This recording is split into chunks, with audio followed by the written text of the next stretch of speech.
You're holding job interviews. A candidate arrives late. When asked, he says, "A wizard is never late." How do you respond?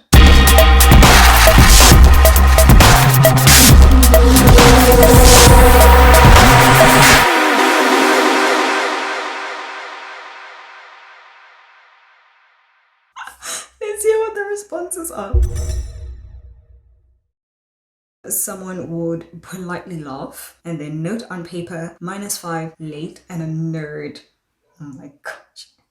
And then someone responded to that and said, "I like this because in my head I'd say something confrontational back about it, but honestly I probably wouldn't do much. Just note it for later." Oh my gosh. Is it okay to give wedges if we haven't hired them yet?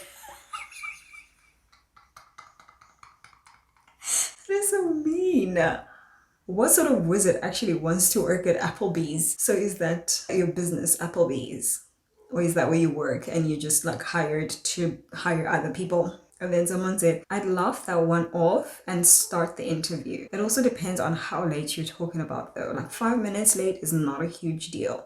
But like 30 minutes or more without an explanation is a no. I can appreciate that you would be okay with allowing that kind of behavior. But also like if an interview is important for you or to you, and that's like a job that you actually really had your eye on for a while, something that you really want to do, I think that arriving as early as you can, even before you have to be at the interview, just kind of like even take a walk about, a tour of, you know, the space that you're going to be possibly working in. It kind of like helps ease your nerves too. If you can imagine yourself in a workplace or in that space, you would give an even better interview because you already feel like you belong there. Maybe it's not what you actually want, and then you can actually decide that it's not really what I want to pursue, and then maybe you can just tell the interviewer to interview someone else instead. If you're interviewing for a position at whatever place it is, I know it feels strange to feel like you also have a say in the matter, as much as yes, a lot of the times we look for a job because we need the money, but also it is worthwhile to feel out the environment for yourself and decide, is that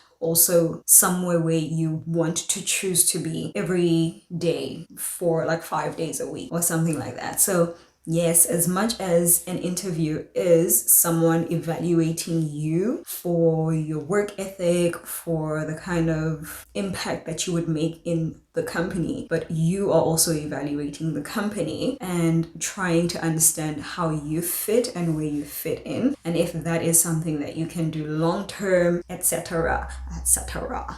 Let's see what other responses. Oh, okay, let's hear what this person says. "I was 25 minutes late to my interview at the place I am now because I just gotten out of college and the car I had on campus stopped working that day, so I had to walk. Oh, bummer." Okay, let's hear what the rest of it says. "Nice. You must have aced the rest of the interview, but that's a reasonable explanation. I think I'd accept too." Yes, that is a reasonable explanation, of course. It would be even better if they actually tried to reach out and just kind of like called in to say, "I'm running a little late because of this little incident that happened." That's perfectly acceptable. No one can fault you for something like that. If your car breaks down, yeah, it's something that's kind of like beyond your control, and the whole point of you actually wanting the job is so that you can either fix the car or get a new one that actually works, right? Someone else responded, "That along with calling ahead to explain the situation. You can't just leave them waiting." Yes. Okay. And then someone else is like this: "I've rescheduled last minute if there was valid reason to, but no showing up and no communication is a huge no-go." Yeah,